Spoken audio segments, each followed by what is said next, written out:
तो सभी विद्यार्थियों का स्टूडेंट्स चॉइस क्लासेस में बहुत बहुत स्वागत है। तो आज देखिए हमारा चैप्टर है धातु एंड अधातु, मेटल्स एंड नॉन मेटल्स। हमारा थर्ड चैप्टर है जो हमने एक एक करके दो शॉर्ट्सों में आपको पहले और दूसरे चैप्टर के जितने भी पार्ट में हेडिंगें थी उनको कराया। तो कक्षा 10 में हमारी जो साइंस चल रही है, आज तीसरे चैप्टर का शॉर्ट्स मैंने बनाया है जिसमें केवल हेडिंग हेडिंग मैंने आप प्रत्येक चैप्टर में मैं दर्शा रहा हूँ, उनके उपयोग, लाभ, हानि जो कुछ भी हैं, अभिक्रिया किसके साथ मिलके क्या करता है, ये अलग अलग टॉपिकों में मैंने आपको दिया था। तो इसमें भी वही मैं केवल हेडिंग लेकर आया हूँ। तो ध्यान से देखेंगे, सभी हेडिंग मैंने पहले से ही लिख रखी हैं। तो देखिए पहली हेडिंग है हमारी धातु। धातु क्या है? तो धातु को मैंने समझाया था, आज पुनः देख रहे हैं। तो वे पदार्थ, वैसे अब तक प्रकृति में 118 तत्व खोजे जा चुके हैं। कितने तत्व खोजे जा चुके हैं? 118 तत्व खोजे जा चुके हैं। तो सबसे पहले जब लेवासिए ने 56 तत्वों की खोज की थी, किसी में 56 किसी में 48 दिए हैं, तो जब उनकी खोज हुई थी तो सबसे पहले लेवासिए ने बताया था, इनको वर्गीकृत किया था। उन्होंने बताया कि इनमें से कुछ धातु हैं और कुछ अधातु हैं, दो भागों में वर्गीकृत किया था। तो उसी के आधार पर हमारा ये चैप्टर है धातु और अधातु, मेटल्स एंड नॉन मेटल्स। तो देखेंगे धातु और अधातु में ये 118 तत्व हमारे विभाजित हैं और इनमें से कुछ उपधातु भी हैं, तो उन्हें भी बताएंगे। इनमें मैंने हेडिंग नहीं लिखाई है, बता दूंगा मैं। तो धातु क्या है? तो वे तत्व क्या है? ये पहले तत्व हैं। तो वे तत्व जो इलेक्ट्रॉन त्याग कर धनायन बनाते हैं, जो इलेक्ट्रॉन त्याग कर धनायन बनाते हैं। तो जैसे मान लीजिए हमारा ये सोडियम है, Na, ये जब इलेक्ट्रॉन त्याग, ये Na है, तो जब ये इलेक्ट्रॉन त्याग देगा तो ये धन आयन बनाएगा। दोनों अभिक्रियाओं को संतुलित करने के लिए इधर ये एक इलेक्ट्रॉन त्याग रहा है, तो यहां हमने एक इलेक्ट्रॉन प्लस कर दिया। इलेक्ट्रॉन त्याग कर धनायन बनाते हैं, उन्हें हम धातु कहते हैं। वे तत्व जो इलेक्ट्रॉन त्याग कर धनायन बनाते हैं धातु कहलाते हैं। और इनके गुण हैं, शॉर्ट शॉर्ट में मैं समझा दूं। तो धातुएं कठोर होती हैं, विशेष रूप से कठोर होती हैं। धातुएं विद्युत एवं ऊष्मा की सुचालक होती हैं। धातुओं में विशेष चमक होती है और धातुओं में तन्यता का गुण पाया जाता है, यानी तान करके इनको तार के रूप में, खींच करके तार के रूप में परिवर्तित किया जा सकता है। धातुओं में आघात वर्धनीयता का गुण होता है, यानी आघात करने पर, पीटने पर ये चादर के रूप में परिवर्तित किए जा सकते हैं। और क्या रह गया? सुचालक हो गया, आघात वर्धनीयता, तन्यता, चमक पाई जाती है और ये पीटने पर ध्वनि उत्पन्न करते हैं। तो इनके कुछ गुण हैं, भौतिक गुण हैं, रासायनिक गुण आपको उनमें मिल जाएंगे। तो धातु क्या है? वे तत्व जो इलेक्ट्रॉन त्याग कर धनायन बनाते हैं धातु कहलाते हैं। इसके बाद में है हमारी अधातु। तो अधातु क्या है? जैसे मान लीजिए ये ऑक्सीजन है हमारी, क्या है ये ऑक्सीजन अधातु है, तो ये इलेक्ट्रॉन ग्रहण करके, ऑक्सीजन पर दो ही तो दो होते हैं, इस पर अंतिम कक्षा में दो इलेक्ट्रॉन होते हैं, वैसे तो 2,4, तो इस पर आवेश होता है हमारा 2 का, तो यहाँ ये 2 होता है। ये इलेक्ट्रॉन ग्रहण करके क्या बनाता है, ऋण आयन बनाता है। इलेक्ट्रॉन ग्रहण करके ये प्लस करके इलेक्ट्रॉन ऋण आयन बनाता है, जिसे हम अधातु कहते हैं। वे तत्व जो इलेक्ट्रॉन ग्रहण करके ऋण आयन बनाते हैं अधातु कहलाते हैं, और जो इलेक्ट्रॉन दे करके त्याग करके धन आयन बनाते हैं उन्हें हम धातु कहते हैं। वैसे व्यावहारिक रूप में आपको समझाऊं मैं, जो व्यक्ति धन को किसी को दे देता है वही तो धनी है, जो किसी से ले रहा है वो तो ऋणी हो गया, तो जो ले रहा है उसे तो ऋण कहेंगे, ऋणी कहेंगे, अर्थात वो इलेक्ट्रॉन ले करके ऋणायन बनाएगा, और इलेक्ट्रॉन दे करके, किसी को दे करके वो धनी बनेगा, पैसे वाला बनेगा। तो ऐसे ही वे तत्व जो इलेक्ट्रॉन त्याग कर धन आयन बनाते हैं उन्हें तो धातु कहते हैं, और वे पदार्थ जो इलेक्ट्रॉन ग्रहण करके ऋण आयन बनाते हैं उन्हें अधातु कहते हैं। और जो हमने लक्षण बताए थे धातु में, उनके विपरीत अधातु में है। जैसे धातुओं में तन्यता का गुण नहीं होता है, धातुओं में आघातवर्धनीयता नहीं होती है, धातु में विद्युत एवं ऊष्मा के कुछ आलक होते हैं, धातुओं में हीरा और ग्रेफाइट को छोड़ करके कोई विशेष चमक नहीं होती, और ग्रेफाइट विद्युत का बहुत अच्छा सुचालक है, लेकिन वो अधातु है। तो इस प्रकार से उनके विपरीत ये उनके गुण हैं, लक्षण हैं, तो इनको आप टॉपिक में पढ़ा हुआ है उसमें देख लीजिएगा। इसके बाद में उपधातु, वे तत्व जो धातु और अधातु दोनों के गुण रखते हैं, वे पदार्थ या वे तत्व जो धातु और अधातु दोनों के गुण रखते हैं उन्हें हम उपधातु कहते हैं। समझ में आ गया होगा, धातु, अधातु एंड और उपधातु। उपधातु क्या है, जिसमें धातु और अधातु दोनों के लक्षण पाए जाते हैं उन्हें उपधातु कहते हैं। तो अब है हमारा सक्रियता श्रेणी नंबर 3। अगली हेडिंग क्या है हमारी, सक्रियता श्रेणी। तो सक्रियता देखो, श्रेणी क्या है, श्रेणी किसी आधार पर कोई चीज रखी गई होगी, या तो घटते हुए क्रम में रखी गई हो या बढ़ते हुए क्रम में। तो किसके, अब किसी न किसी के तो आधार पर रखी गई होगी। अब वैसे ही तो हमें क्या पता कि ये छोटा है या ये तत्व बड़ा है, तो उनको किसी न किसी रूप में रखा गया होगा। तो क्या कहेंगे हम, अभिक्रियाशीलता के आधार पर, क्रिया करने के आधार पर। तो अभिक्रियाशीलता के आधार पर तत्वों को घटते हुए क्रम में व्यवस्थित किया गया है। तो किए जाने पर जो श्रेणी प्राप्त होती है उसे सक्रियता श्रेणी कहते हैं। धातुओं को अभिक्रियाशीलता के आधार पर धातुओं को घटते हुए क्रम में व्यवस्थित करने वाली श्रेणी को सक्रियता श्रेणी कहते हैं। तो जैसे इसमें है हमारी जो हाइड्रोजन है हमारा,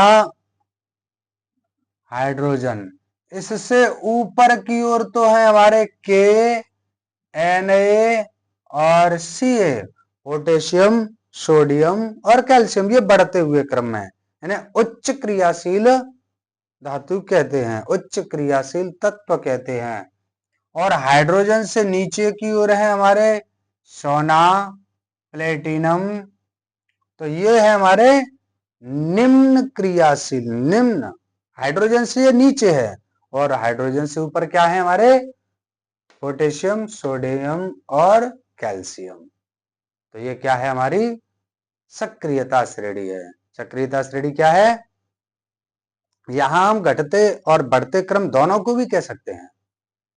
अभिक्रियाशीलता के आधार पर तत्वों को घटते हुए या बढ़ते हुए क्रम में व्यवस्थित करने वाली श्रेणी को सक्रियता श्रेणी कहते हैं। इसके बाद में है हमारी आयनिक यौगिक। तो इतनी समझ में आ गई होगी, आयनिक यौगिक। तो आयनिक यौगिक क्या है, यौगिक परमाणु किसी परमाणु से या किसी एक परमाणु से किसी दूसरे परमाणु पर, कोई परमाणु है, कोई एक परमाणु है, उससे किसी दूसरे परमाणु पर आयनिक या आयनों का पूर्ण स्थानांतरण द्वारा बनने वाले बंध को या बनने वाले बंध को हम आयनिक यौगिक कहते हैं। यौगिक ही प्राप्त होगा हमें, या बनने वाले बंध की जगह पर यौगिक कह सकते हैं। किसके द्वारा, एक परमाणु से दूसरे परमाणु पर आयनों के द्वारा आयनों का पूर्ण स्थानांतरण द्वारा बनने वाले यौगिकों को आयनिक यौगिक कहते हैं। जब आयन पूरी तरीका से स्थानांतरित हो जाते हैं तब उसके द्वारा बनने वाले यौगिकों को आयनिक यौगिक कहते हैं। समझ में आ गया होगा। इसके बाद में है हमारा खनिज। क्या है, मिनरल्स। खनिज क्या है, तो मिनरल क्या है हमारा, जैसे मान लीजिए कोई धातु हमें प्राप्त हो रहा है, तत्व प्राप्त हो रहा है, तो जिस रूप में वो हमें प्राप्त हो रहा है, उसमें मिट्टी, कंकड़, पत्थर जो भी मिले हुए हैं, तो जिस रूप में वो प्राप्त हो रहा है हमें, वो खनिज है। या हम ऐसे कह सकते हैं, देखो आपने सुनी होगी कि सोने की खान हमारे भारत में, जो कर्नाटक राज्य के कोलार, कर्नाटक में जो कोलार राज्य है उसमें स्थित है। तो खान ही तो है सोने की। सोना कहां से प्राप्त होता है हमें, खान से। पत्थर कहां से प्राप्त होते हैं, खान से। तो ऐसे ही हम तत्वों को कह सकते हैं, खान से प्राप्त तत्वों को या पदार्थों को या धातुओं को खनिज कहते हैं। खान से प्राप्त पदार्थों को खनिज कहते हैं। या प्रकृति में जिस रूप में हमें पदार्थ प्राप्त हो रहा है, तत्व प्राप्त हो रहा है, उसे खनिज कहते हैं। या कहिएगा, पृथ्वी की भूपरपटी पर जिस रूप में हमें तत्व प्राप्त हो रहा है, पदार्थ प्राप्त हो रहा है, उसे खनिज कहते हैं। समझ में आ गया होगा। अब है अयस्क। अयस्क क्या है, तो खनिजों से कम खर्च में शुद्ध धातुएं प्राप्त करना। अब शुद्ध तो नहीं प्राप्त होती, लेकिन खनिजों में कुछ अशुद्धियां होती हैं, उनको सामान्य विधि द्वारा अलग कर दिया जाता है कम खर्च में, तब वे वही खनिज क्या बन जाते हैं, अयस्क बन जाते हैं। जब खनिजों को सामान्य विधि द्वारा कम खर्च में शुद्ध किया जाता है तो उसे अयस्क कहते हैं। वही खनिज अयस्क कहलाते हैं। तो इसके बाद में है हमारा मैट्रिक्स। इसे हम मैट्रिक्स को गैंग भी कहते हैं, इसे आधात्री भी कहते हैं। गैंग, आधात्री, मैट्रिक्स एक ही है ये।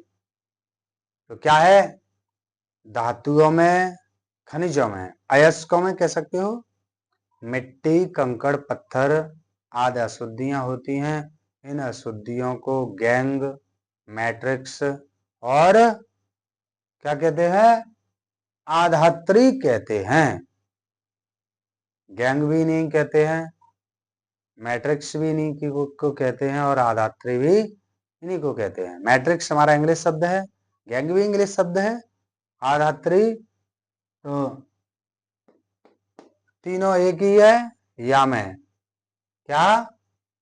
खनिजों में मिट्टी, कंकड़, पत्थर आदि की अशुद्धियां होती हैं, जिनको हम मैट्रिक्स कहते हैं, अथवा गैंग कहते हैं, अथवा आधात्री कहते हैं। अगला है धातु कर्म। क्या? धातु कर्म या धातु की। तो धातु कर्म क्या है हमारा? इसे हम धात्व की भी कहते हैं, धात्व की।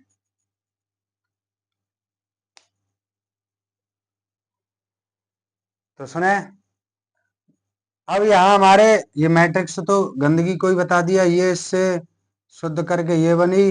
अब अयस्कों से धातुओं को शुद्ध करना धातु कर्म या धातु की कहलाता है। किससे? अयस्कों से धातुओं को निष्कासित करना, शुद्ध करना धातु कर्म कहलाता है। समझ में आ गया होगा धातु कर्म क्या है? अयस्कों से धातुओं को शुद्ध करना या धातुओं को निकालना या धातुओं को निष्कासित करना धातु कर्म कहलाता है या धातु की कहलाता है। अब इसके बाद में है हमारा अयस्कों का सांद्रण। अयस्कों का सांद्रण, तो अयस्कों का सांद्रण क्या है? तो अयस्कों में मिट्टी, कंकड़, पत्थर आदि अशुद्धियां होती हैं, इनको दूर करना, इनको अलग करना, दूर करना सांद्रण कहलाता है। अशुद्धियों को अलग करना सांद्रण है। सांद्रण मतलब शुद्ध करना। तो मिट्टी, कंकड़, पत्थर आदि अशुद्धियों को अलग करना, दूर करना सांद्रण कहलाता है। तो सांद्रण की जो मैंने विधियां कुछ अलग से कराई थी, जो चैप्टर में नहीं दी हैं, वो मैंने टॉपिक में समझाई थी आपको, जिसमें गुरुत्वीय पृथक्करण विधि, चुंबकीय पृथक्करण विधि, फेन प्लवन विधि, इन तीनों को मैंने अलग कराया था। आपके कोर्स में ये दी गई है निस्तापन, भर्जन एवं प्रगलन। कौन कौन सी है? निस्तापन, भर्जन और प्रगलन। तो अयस्कों का सांद्रण हो गया। अब है हमारी निस्तापन। तो निस्तापन क्या है?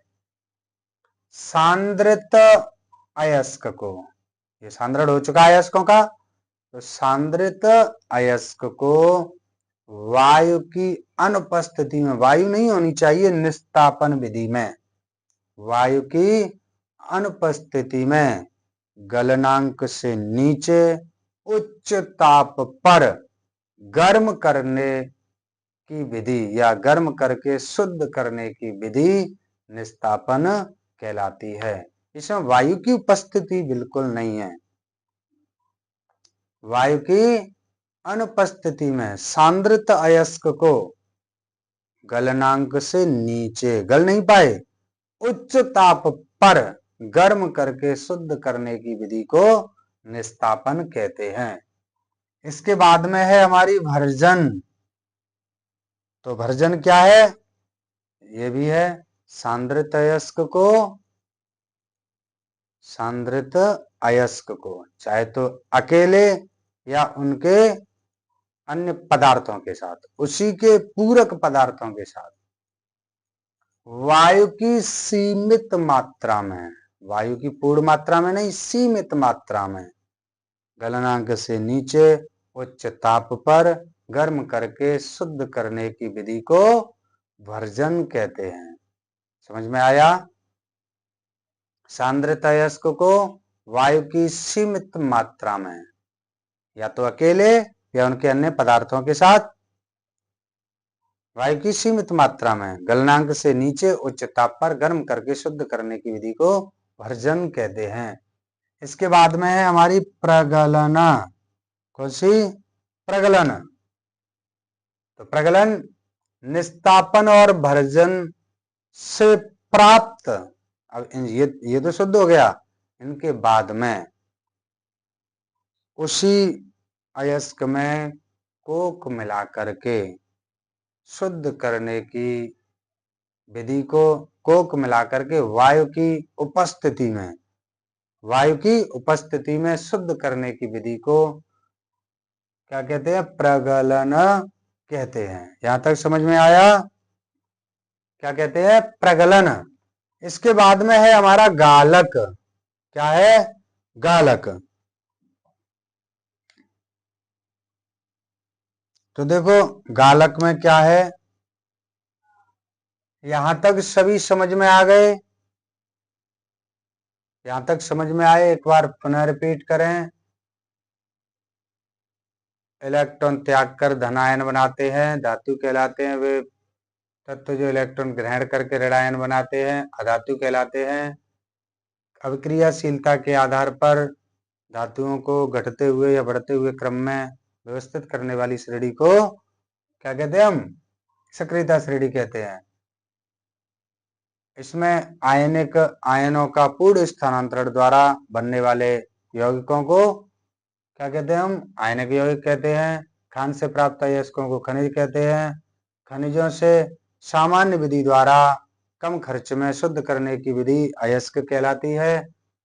अयस्क में मिट्टी, कंकड़, पत्थर आदि अशुद्धियां होती हैं जिन्हें गैंग, मैट्रिक्स और अधात्री कहते हैं। धातु कर्म यानी अयस्क से धातुओं को निष्कासित करना धातु की या धातु कर्म कहलाता है। और अयस्कों से मिट्टी, कंकड़, पत्थर आदि अशुद्धियों को दूर करने की विधि को अयस्कों का सांद्रण कहते हैं। निस्तापन वायु की अनुपस्थिति में गलनांक से नीचे उच्च ताप पर गर्म करके शुद्ध करने की विधि को क्या कहते हैं? निस्तापन। और भर्जन में वायु की सीमित मात्रा में या तो अकेले या अन्य पदार्थों के साथ मिलाकर गलनांक से नीचे उच्च ताप पर वायु की सीमित मात्रा है इसमें गर्म करके शुद्ध करने की विधि को भर्जन कहते हैं। निस्तापन भर्जन अभिक्रिया के बाद सांद्रित अयस्क को कोक मिलाकर के शुद्ध किया जाता है जिसे प्रगलन कहते हैं। इसके बाद में है हमारी गालक। तो गालक क्या है?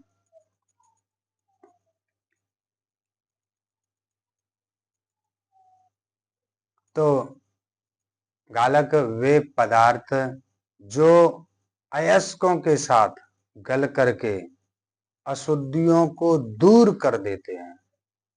वे पदार्थ जो अयस्कों के साथ गल करके अशुद्धियों को दूर करने में सहायता करते हैं उन्हें गालक कहते हैं।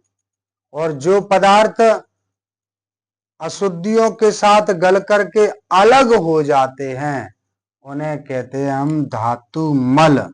जो अशुद्धियों के साथ गल करके अलग हो जाते, जो अलग करते हैं उन्हें तो गालक कहते हैं। अलग कोई करेगा, कोई ना कोई अलग करेगा, अकेले तो अलग नहीं होंगे। जो अशुद्धियों के साथ गल करके अलग हो जाते हैं उन्हें तो गालक कहते हैं। और जो अलग करते हैं, अलग करते हैं उन्हें तो हम क्या कहते हैं? गालक। और धातु मल है जो गल करके अलग हो जाते हैं उन्हें धातु मल कहते हैं। अब है धातुओं का परिष्करण। तो धातुओं को शुद्ध करना धातुओं का परिष्करण कहलाता है। इसमें कुछ जैसे आसवन विधि है, परिष्करण विधि है और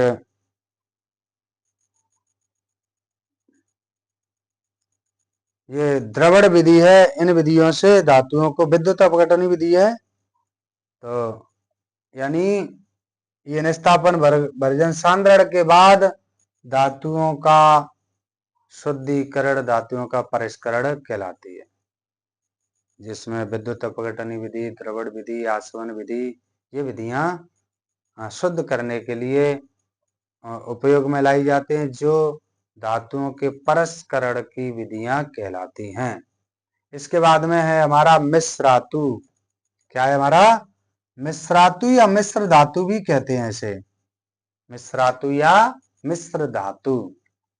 तो जब दो या दो से अधिक धातुओं को मिला करके, जब दो या दो से अधिक धातुओं को मिला करके एक उपयोगी धातु बनाई जाती है, जिसे मिश्र धातु या मिश्रातु कहते हैं। तो इनका अनुपात उचित होता है, ऐसा नहीं बराबर, एक उचित अनुपात, यानी धातु बन जाए तो उचित अनुपात में मिला करके प्राप्त धातु को मिश्र धातु या मिश्रातु कहते हैं। लास्ट हेडिंग हमारी संचारण। तो संचारण हमारी पहले चैप्टर में भी है। वायु या नमी की उपस्थिति में धातुओं का क्षय होना संचारण कहलाता है।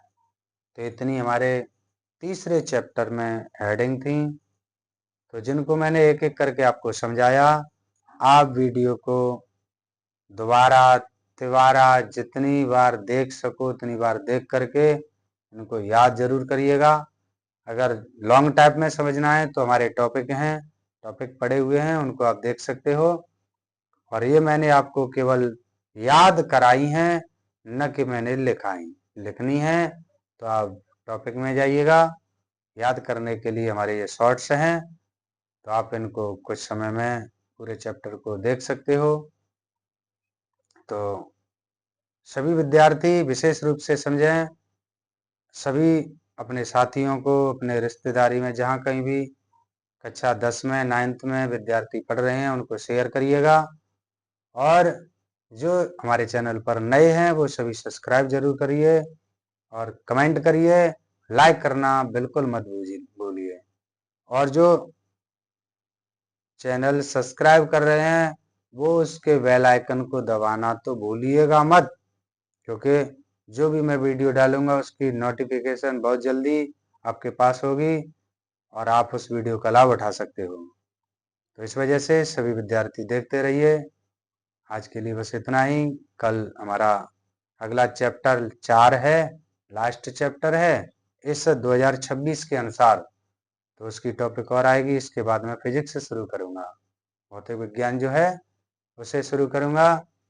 तो सभी विद्यार्थियों को गुड नाइट, धन्यवाद।